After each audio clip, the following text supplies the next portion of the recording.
Okay, good morning. We will check kung masarap ang pagkain dito sa Princesa Garden Island. Breakfast time. So, ito na yung papasok doon sa kanilang breakfast area. Laking property nila. At marami pang developments. Another 150 rooms ang ginagawa nila dito. May room number daw. 313. Alright, abutan pa ba namin yung pagkain? Yes, baka magliligpit na. Hindi pa. Ha? Ganten pa. Okay. Ba? So marami naman pala, maraming spread. Oh, hello. Kumusta na? Oh, laki tong area niya for breakfast. Imbestigan muna tayo ng pagkain. Siyempre, prutas. Always healthy. Okay. Salad. Always healthy yan. Basta may prutas, salad. Ito plants, hindi pwedeng kainin yan. Sweetened banana. Okay. Maraming sugar. Dito, ano meron dito? Mga fried bananas. Mga Filipino delicacy, Okay, different, donuts. Maraming donuts. Okay, dito naman. Meron din silang okay.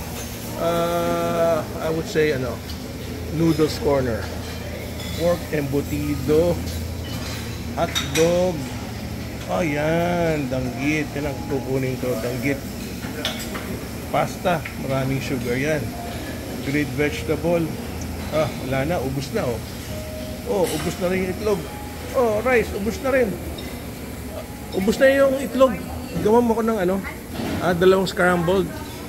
Alright, ayun, gagawin din tayo. Yan, tama na kita sa para sumikat ka. Pero na may-ari niyan? Meron na po, sir. Sige. Tinext ko pa sa inyo. Sige, Ano sige. po yan, sir? Hindi, scrambled ako, pero explain ko sa iyo kung paano pagluto. Kasi ayoko ng yung overcook. Ha? Okay. So, dalawang itlog, ha? Yung fresh po. Oo. Ano po, sir? Lalagyan mo lang ng salt and pepper, pero gusto ko yung malasado. Safe po, sir. Okay po. Ayoko nang biglang Okay, sir. matigas. Hindi ko kakainin. Ayan si Beth, ayan si Jet, Okay. Mga chef dito. Sige. Dito naman, mga cheeses. Marami pala siyang food na pagpipilian. Cheeses. Eto. Medyo maraming alat. Okay. Siyempre, kailangan yung medyo healthy. Tulad ng itlog. Yun, okay tayo ron. Yun ang kukunin ko. Ayan, high ceiling pala rito. Ganda rin naman, ang laki. At saka dami pumapasok na natural sunlight. Alam mo talaga yung itlog ko binabantayan ko. Kasi pag nagkamali, hindi ko talaga kakainin. Sige pa, ikot mo pa. May salt and pepper na yan, ha. Sige pa, ikot mo pa. Dapat pala, hindi, pinasok mo agad naku. Ay, dapat po, Dapat muna. Naku, wala na, overcook na yan, darling. Naku, wala na, palpak na. Palpak na yan, wala na. Sayang yan, bibigyan mo na sa aso yan. Dapat muna. Ganun ang gawa ng scrambled, Beth. Kasi ako nakamix na, sir. Pero tingnan mo, sayang yun, naku, pag nakita ng boss mo to, pagagalitan ka. Dapat yung scrambled, ayan, shake mo muna. Yan.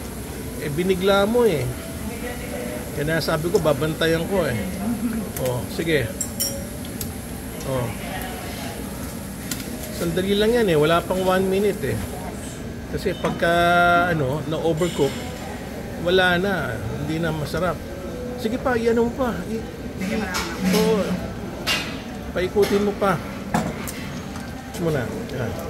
Sabay ikot mo. Yan. Okay, sige, sabay ikot. Yan.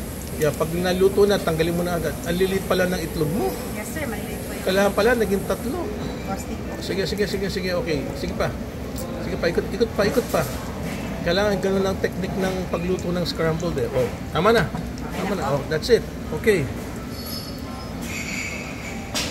Oh, ayos na. Nandun na sa lalagyan ko. Yes. Ha? O sige, gawin pa ako dalawang fried egg. Bitin yan eh. Dalawang fried egg. O yan, si Madam Berna, oh, para vegetables. Ako rin gusto ko vegetables. Ma'am Berna. O, ayun ang food ko. Food na nagda-diet. Oh. Simple lang. Siyempre, may fruits. Okay. Ready to eat na. Ayan na. Ready to have breakfast na kami. Alright. So, next time, magbakasyon kayo, ha? At enjoy life lang. Bye-bye.